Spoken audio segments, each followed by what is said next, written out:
Malakai Williams, un garçon de 13 ans, s'est présenté devant le tribunal accusé d'intrusion. Mais lorsqu'il a regardé directement le juge et lui a dit « Vous êtes ma mère », la pièce est devenue silencieuse et personne n'aurait pu prédire ce qui allait se passer ensuite. Ce qui a suivi allait bouleverser la vie de toutes les personnes présentes et révéler des secrets enfouis profondément dans le passé, des secrets que personne n'aurait pu prévoir. La salle d'audience était remplie de monde, mais le calme était si palpable que le grincement des chaises pouvait être entendu à chaque léger mouvement. Malakai était assis sur le banc des accusés, la tête baissée en silence. Ce n'était qu'un jeune garçon, vêtu d'une chemise si délavée qu'elle semblait avoir perdu sa couleur, et portant des baskets trouées qui en disaient long sur les épreuves qu'il avait endurées. Ses vêtements, son apparence reflétaient une vie plombée par la pauvreté. À côté de lui, son avocat commis d'office faisait de son mieux pour conserver une attitude professionnelle, même si sa nervosité était évidente dans les contractions de ses mains. De l'autre côté de la pièce, la juge Margaret Vaughn, une femme connue pour sa nature ferme et inflexible, ajusta ses lunettes et abattit brusquement son marteau sur le bureau.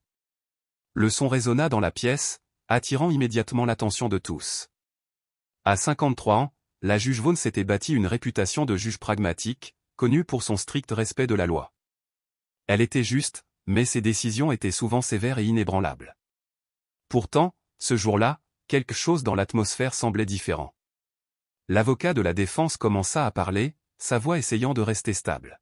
« Votre honneur, mon client, Malakai Williams, est accusé d'intrusion. Mais ce n'est qu'un enfant de 13 ans. Il n'a causé aucun mal et n'a rien volé. Il cherchait simplement un endroit où dormir. » La juge Vaughn, toujours pragmatique, regardait par-dessus ses lunettes, sa voix toujours aussi inébranlable.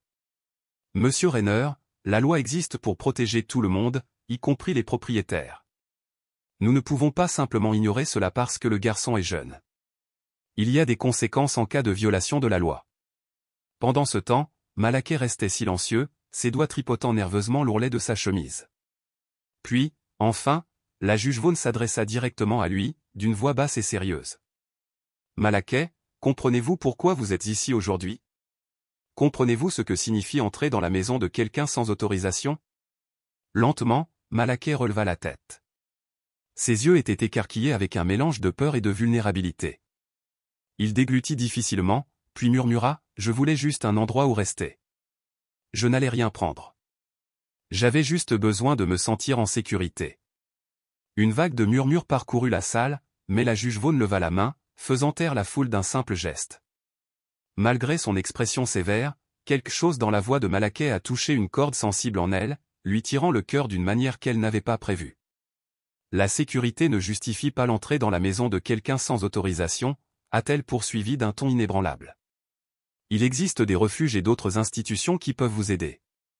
Mais la voix de Malakai tranche ses propos, tremblante d'émotion mais aussi pleine de détermination. Ces endroits ne sont jamais là, jamais. Sa voix se brisa alors qu'il luttait pour retenir sa respiration. Personne ne m'aide parce que personne ne veut de moi.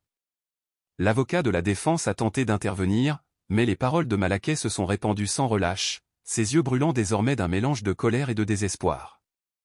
Mais ce n'est pas vrai. Tu es là. Tu es ma mère. Un silence stupéfait s'abattit sur la salle d'audience. Tout le monde se tourna vers lui, incapable de comprendre ce qu'il venait d'entendre. Le front du juge Vaughn se plissa, son expression étant incrédule. « Qu'est-ce que vous avez dit ?» demanda-t-elle, sa voix à peine au-dessus d'un murmure. Malakai, la voix tremblante mais insistante, répéta « Tu es ma mère ». Cette fois, les mots portaient un poids de certitude. Il inspira profondément puis, avec plus de conviction, répéta « Tu es ma mère ». Le choc était palpable. Les murmures qui ont éclaté dans la pièce se sont propagés comme une traînée de poudre, résonnant dans tous les coins. L'avocat de la défense, complètement interloqué, était à court de mots. Le greffier, qui avait pris des notes avec diligence, s'est figé, incapable de continuer. Mais peut-être que personne n'a été plus choqué que la juge Margaret Vaughn elle-même. Elle cligna rapidement des yeux, comme si elle essayait de comprendre les mots qui venaient d'être prononcés. Le marteau lui échappa et atterrit sur le bureau avec un bruit aigu et discordant. Margaret regardait Malakai, mais son esprit semblait perdu dans le brouillard. « C'est absurde, » murmura-t-elle, presque pour elle-même. Malakai, cependant, n'a pas faibli. Il fit un pas en avant, ses yeux rivés sur les siens. Je sais que c'est toi, dit-il, la voix tremblante d'émotion. Je le sais depuis si longtemps, depuis. Mais avant qu'il ait pu finir, Margaret ouvrit la bouche, comme pour répondre, mais aucun mot ne sortit. Son cœur battait à tout rompre dans sa poitrine, son esprit était un tourbillon de confusion et d'incrédulité. Elle n'arrivait pas à comprendre la situation. Juste au moment où elle était sur le point de retrouver son calme, une autre voix venant de la foule interrompit l'attention. Votre honneur, c'est clairement un stratagème pour détourner l'attention du problème en question. Le garçon essaie de manipuler la situation. Margaret leva brusquement la main, signalant le silence. Elle se tourna vers Malaquais, le regard rempli d'incrédulité. Sa voix, lorsqu'elle parla enfin, était tremblante, presque hésitante. Calme dans la pièce, ordonna-t-elle, même si elle ne pouvait cacher le choc dans ses yeux. C'était comme si le sol sous elle avait soudainement changé, la laissant incertaine de ce qu'elle devait faire ou dire ensuite. Malaquais tenait bon, ses mains tremblantes à ses côtés, son regard ne quittant jamais le sien. « Je sais que c'est toi, répéta-t-il, sa voix gagnant en force. Je le sais parce que j'ai vu ta photo. Ma mère adoptive, Lucille, me l'a montrée. Elle m'a tout raconté avant de mourir. » Les yeux de Margaret s'écarquillèrent et un souvenir lui apparut, Lucille, dont le nom résonnait dans son esprit comme un écho lointain du passé. Elle ouvrit la bouche pour parler mais ne trouva pas les mots. « Vous me connaissiez » a poursuivi Malaquais, la voix pleine de douleur et de chagrin. « Tu savais que j'existais et tu m'as abandonné. » Le cœur de Margaret se serra. Les mots la frappèrent comme un coup violent, lui coupant le vent. Elle essaya de se calmer, déglutissant difficilement avant de répondre d'une voix empreinte d'incertitude, « Malaquais, je ne sais pas ce que tu veux dire. » Ce n'est ni le moment ni l'endroit pour ce genre de conversation. Mais Malaquais n'a pas reculé. Sa voix était maintenant remplie d'émotions brutes. Ce est l'endroit. Vous savez que c'est vrai. J'ai vu la photo. Tu étais plus jeune, mais c'était vraiment toi. Lucille m'a dit que tu étais ma mère. Pourquoi m'as-tu quitté? Le greffier du tribunal, tentant d'intervenir, posa une main sur l'épaule de Malaquais, mais le garçon la repoussa avec force, les yeux rivés sur ceux de Margaret. Pourquoi m'as-tu quitté? J'ai attendu si longtemps pour te trouver, et maintenant tu ne me parles même plus? Vas-tu continuer à faire comme si tu ne me connaissais pas? L'estomac de Margaret se serra et une tempête de pensées traversa son esprit. Elle ne parvenait pas à comprendre ce qu'elle venait d'entendre. Ce garçon doit se tromper, pensa-t-elle désespérément. Cela ne peut pas arriver. Pas ici, pas maintenant. Elle sentit le poids oppressant de tous les yeux de la pièce se presser sur elle, comme si toute la salle d'audience attendait sa réponse. Avec une profonde inspiration, elle se releva brusquement, la voix tremblante mais déterminée. « Je vais demander une suspension », a-t-elle déclaré, essayant de garder son sang-froid malgré le tremblement de ses jambes. Sans un autre mot, elle se tourna vers la porte latérale et partit, quittant la salle d'audience dans un frénésie de confusion et de malaise. Alors que la porte se refermait derrière elle, Margaret s'appuya contre elle, essayant de calmer sa respiration, mais l'air lui paraissait épais, suffocant. Le souvenir qu'elle avait enfoui si profondément refait surface avec une force implacable. Malaquais, mon bébé. Le souvenir obsédant de cette nuit où Hugo, son mari de l'époque, avait insisté pour qu'ils abandonnent leur enfant, lui vint à l'esprit. Il avait soutenu qu'ils n'avaient pas les moyens de l'élever et que leur avenir était trop incertain. Les paroles de Hugo résonnaient, aiguës et douloureuses. Margaret, tu as travaillé si dur pour ta carrière. Nous ne sommes pas prêts pour ça. Il mérite mieux que ce que nous pouvons lui donner. Il aura une vie meilleure avec une autre famille. Elle se souvenait des nuits interminables passées à se disputer, des pleurs silencieux une fois qu'il s'était endormi, du sentiment d'impuissance écrasant. Puis il y a eu le moment où elle a signé les papiers d'adoption, ses mains tremblant sous le poids de la décision, comme si elle pouvait sentir les petites mains de Malaquais trembler dans les siennes. Cela semblait être la seule option à l'époque, le choix logique. Mais maintenant, c'était comme une erreur irréversible qui la hantait chaque jour depuis. De retour dans la salle d'audience, Malaquais restait assis, le visage rouge d'un mélange de colère et de chagrin.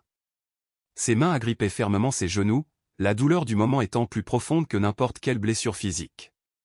Elle ne dira rien, marmonna-t-il amèrement, à peine audible. Elle s'enfuira encore, comme toujours. Avant que quiconque puisse répondre, la porte de la salle d'audience s'ouvrit avec un grincement rapide. Les talons des chaussures d'une femme résonnaient brusquement sur le parquet alors qu'elle se précipitait à l'intérieur. Laureen Parker, la travailleuse sociale qui avait participé à l'adoption de Malakai il y a des années, est entrée avec détermination. Grande et mince, le visage de Laureen portait les signes de l'âge et de l'expérience, mais ses yeux brillaient d'une détermination inébranlable, quelque chose qui semblait absent de toutes les autres personnes présentes dans la pièce.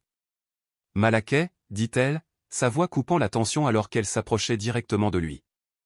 Ses yeux rencontrèrent les siens instantanément, et la reconnaissance apparut sur son visage. « Je suis venu dès que j'ai pu », continua Laureen en jetant un coup d'œil à la pièce autour d'elle.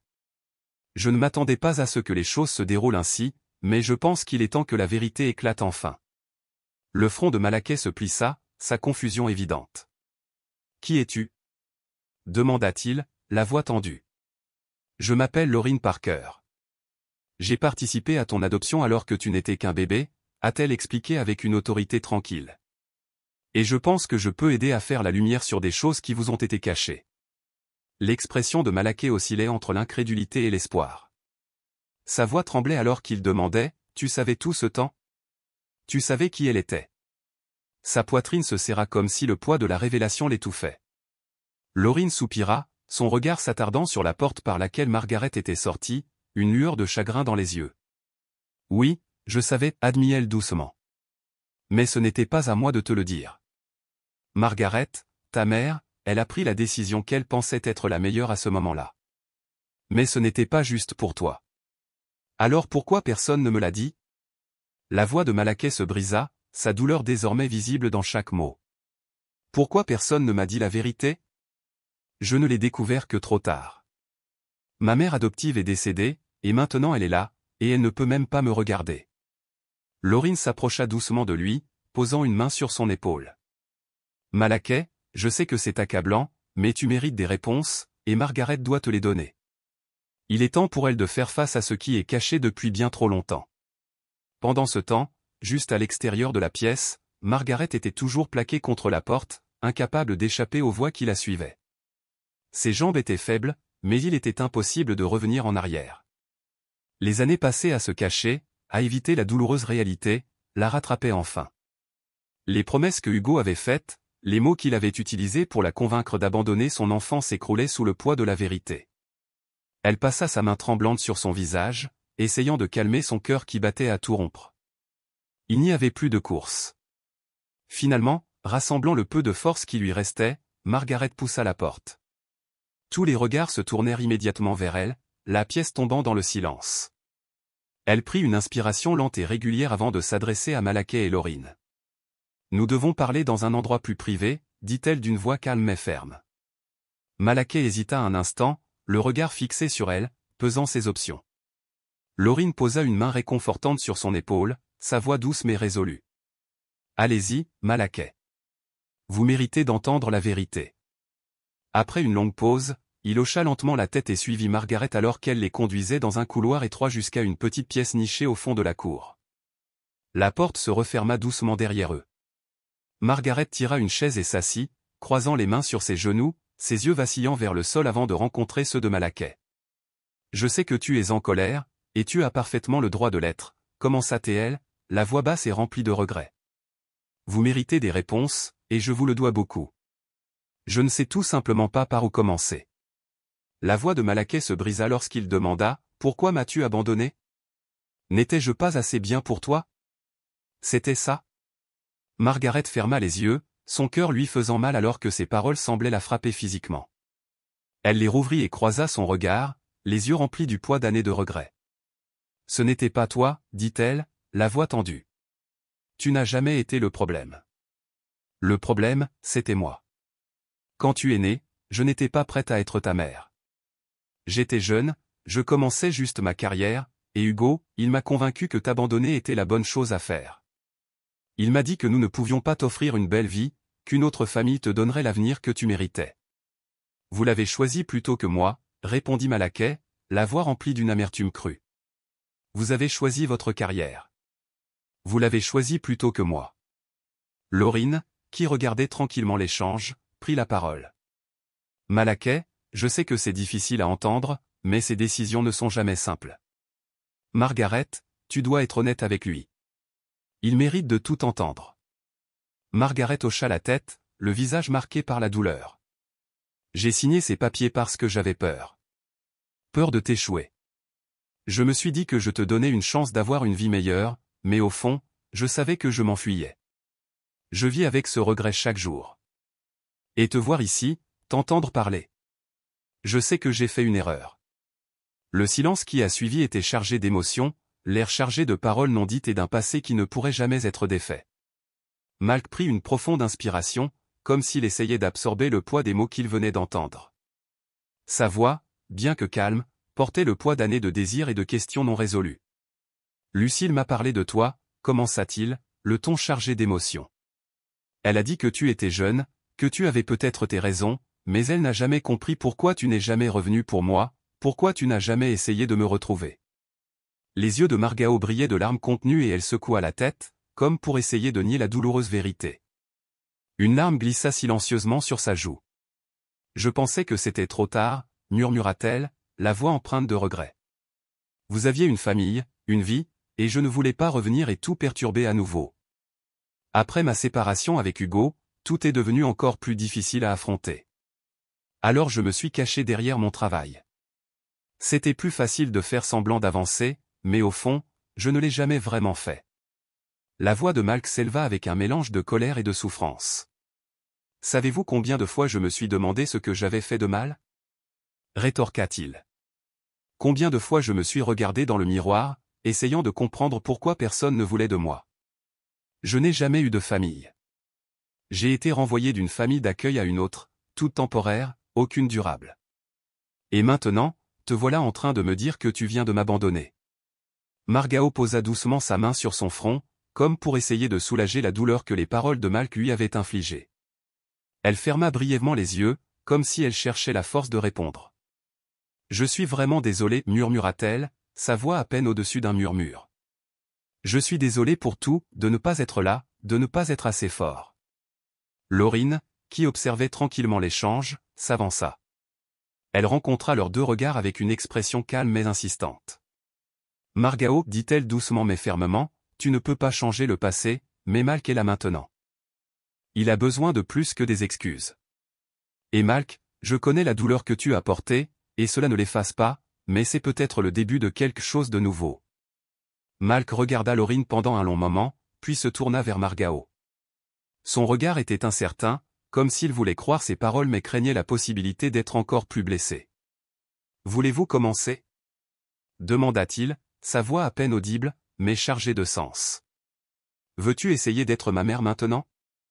La question restait en suspens, lourde du poids d'années de temps perdu et d'émotions inexprimées. Margao regarda Malk, le cœur serré alors qu'elle réalisait l'énormité de l'opportunité qui s'offrait à elle non seulement de guérir, mais de construire quelque chose de nouveau. Oui, Malk, dit-elle, sa voix pleine d'émotion, je veux essayer. Ses yeux se sont embués de larmes, pour la première fois depuis longtemps, elle a vu non seulement l'enfant qu'elle avait perdu, mais aussi une chance fragile mais réelle de recommencer.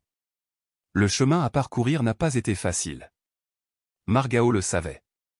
Elle a compris que reconstruire un lien après tant d'années allait forcément être compliqué. Malk, pour sa part, restait sur ses gardes, se méfiant des intentions derrière chacun de ses gestes. Mais Laurine, toujours la force directrice, a facilité les premiers pas délicats, en encourageant des réunions plus fréquentes et sans pression. Il n'y avait aucune précipitation, aucune attente, au juste le temps pour eux de se connaître à nouveau, lentement. Lorsque Margao a visité pour la première fois le centre communautaire où Malk passait son temps, elle ne s'est pas sentie complètement à sa place. Le centre était modeste, ses murs brillants de couleurs qui semblaient palpiter de vie. Au fond, un terrain de basket était rempli d'énergie, alors que Malk jouait avec un groupe de garçons. Il paraissait ici plus léger, riant avec ses amis, insouciant comme il ne l'avait pas été en sa présence. Margao hésita à l'entrée, ne sachant pas comment s'approcher. Elle ne voulait pas s'immiscer, alors elle resta simplement là, à l'observer pendant quelques instants. Il n'a pas fallu longtemps à Malk pour la remarquer debout au bord du terrain. Il s'arrêta au milieu du jeu, un mélange de confusion et d'incertitude traversant son visage alors qu'il regardait dans sa direction. Margao lui offrit un sourire hésitant et un petit signe de tête. Malk roula des yeux mais ne put réprimer le moindre sourire avant de revenir au jeu. Ce n'était pas grand-chose, mais c'était quelque chose. Lorsque le jeu se termina enfin, il se dirigea vers elle, le visage rouge de sueur. « Tu n'étais pas obligé de venir, dit-il sur la défensive, son ton presque accusateur. « Je sais, répondit calmement Margao, choisissant soigneusement ses mots. Mais je voulais voir où tu passes ton temps. Malk haussa nonchalamment les épaules, attrapant sa bouteille d'eau. Il n'y a pas grand-chose à voir. C'est juste ça. Margao sourit doucement. Cela te semble important, dit-elle. Donc, c'est important pour moi aussi. Même si Malk n'avait pas répondu, elle pouvait voir une lueur dans ses yeux, une reconnaissance, peut-être, de l'authenticité de ses paroles. Lentement mais sûrement, ils ont commencé à nouer des liens. Les semaines passèrent et leurs rencontres devinrent plus fréquentes. Margao a fait un effort pour respecter l'espace de Malk tout en trouvant des moyens d'apparaître dans sa vie. Ils partageaient des repas ensemble et, même si leurs conversations étaient souvent brèves, ponctuées de moments de silence gênants, des étincelles de connexion surgissaient occasionnellement. Un soir, alors qu'ils étaient assis à un restaurant autour d'un hamburger, Malk a soudainement laissé échapper « J'ai pensé à toi hier ». Margao, surprise, posa son verre et le regarda d'un ton léger. « Oh. Pourquoi ? Il y avait un nouveau garçon dans la maison où je vivais, a expliqué Malk. Il avait l'air tellement perdu, tu sais ? Et j'ai pensé, si tu étais venu plus tôt, peut-être que je n'aurais pas ressenti ça quand j'étais petite. » La gorge de Margao se serra devant la crudité de ses paroles. Elle voulait s'excuser à nouveau, mais quelque chose en elle lui disait que cela ne changerait rien. Au lieu de cela, elle a simplement répondu, sa voix douce mais ferme, « Je ne peux pas changer le passé, Malk. Mais je peux être là maintenant. Et si ce garçon a besoin d'aide, peut-être que nous pouvons l'aider ensemble. » Malk ne dit rien, mais il hocha lentement la tête. C'était un petit pas, mais c'était un pas en avant. Margao commença également à s'intéresser activement aux passions de Malk. Un jour, il a mentionné avec désinvolture qu'il aimait dessiner. Sans perdre une miette, Margao sortit et lui acheta un carnet de croquis et des crayons. Lorsqu'elle les lui donna, la réaction de Malk fut timide, presque hésitante. « Tu n'étais pas obligé de faire ça, » dit-il en tenant soigneusement le carnet de croquis, comme s'il risquait de se briser. « Je sais, » répondit Margao en souriant. « Mais je le voulais. » Elle découvre alors l'un de ses dessins, un paysage simple mais riche en détails. Elle l'en félicita et pour la première fois, Malk détourna le regard, embarrassé, murmurant « Ce n'est pas grand-chose. » « Est-ce ainsi ?» répondit Margao, sa voix chaude d'encouragement. « Tu as du talent. » Malk ne put s'empêcher d'esquisser un petit sourire, le premier vrai depuis longtemps. Au fil des mois, leur relation a commencé à évoluer. Bien que toujours prudent, Malk devint plus à l'aise avec Margao. Il y avait de petits signes comme lorsqu'il disait avec désinvolture « Peut-être que nous pourrions refaire ça » ou « J'aime quand tu es là ». La confiance était fragile, mais elle était là, se renforçant lentement. Le moment charnière est survenu lorsque Margao a décidé qu'il était temps d'officialiser leur lien. Elle a demandé la garde de Malk, un processus long et difficile qui a impliqué de nombreuses visites et entretiens au tribunal. Mais le jour de l'audience finale arriva, et ce fut un moment d'attente tranquille. Malk était assis à côté d'elle, plus silencieux que d'habitude, les nerfs palpables. Lorsque le juge a annoncé que la garde à vue était accordée, Margao a ressenti un sentiment de soulagement. Elle se tourna vers Malk, qui essayait, sans succès, de cacher un sourire. « Voilà, dit-elle, la voix étranglée par l'émotion, maintenant c'est officiel. Pensez-vous que cela fonctionnera ?» demanda Malk, sa voix remplie d'un mélange d'espoir et de doute. « Je ne sais pas, » répondit honnêtement Margao, « mais je pense que nous pouvons essayer ensemble. » Alors qu'il quittait la salle d'audience, Margao tendit la main à Malk. Pendant un instant, il hésita, incertain. Mais ensuite, lentement, il lui prit la main. Côte à côte, ils sortirent sous la lumière du soleil et, pour la première fois, Margao sentit une lueur de quelque chose de réel commencer à prendre racine entre eux. Alors qu'ils traversaient la rue, Malk murmura, à peine au-dessus d'un souffle, « Je n'ai jamais eu quelqu'un qui reste. Peut-être que maintenant j'ai trouvé ça. » Margao lui serra la main, l'entente tacite entre eux étant plus forte que les mots. Ce n'était que le début. Combien de fois jugeons-nous les autres sans vraiment comprendre leur histoire ? Le parcours de Malk et Margao nous montre que même si le passé peut parfois nous diviser, il n'est jamais trop tard pour reconstruire des relations, même au milieu de la douleur et du regret. Croyez-vous que l'amour et le pardon ont le pouvoir de transformer des vies ? Partagez vos réflexions avec nous dans les commentaires et transmettez cette histoire à quelqu'un qui pourrait avoir besoin de rappeler qu'il n'est jamais trop tard pour recommencer.